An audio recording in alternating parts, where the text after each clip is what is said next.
My name is Danny Pomploon. I am a community builder.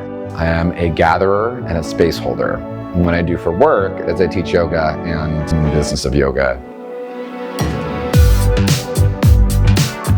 HAUM is a yoga studio, now 2, in San Francisco.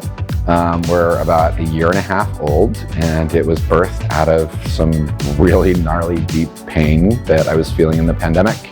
It's a yoga studio, but it's also a community space. So we do host yoga classes and we host meditation classes, but if you look around and see the art on our walls, we have the Art of Yoga every 3 months, which is an art show with a local queer underrepresented artist.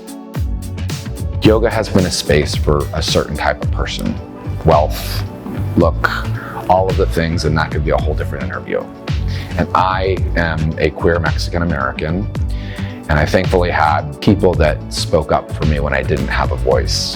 And I was like, how do we do this different? What we decided first is that we're gonna put people first. And so we did that by making everything fair and equitable. We believe that everyone should truly have the transformational experience that is yoga, coming home to who they are. I think what is really cool when you see the reviews on ClassPass, what people feel is more than the class. And I think that's innovative. The way that we treat our people is not just like a money-making machine. I think that is innovative. It feels really good to be seen for the work that I'm trying to do.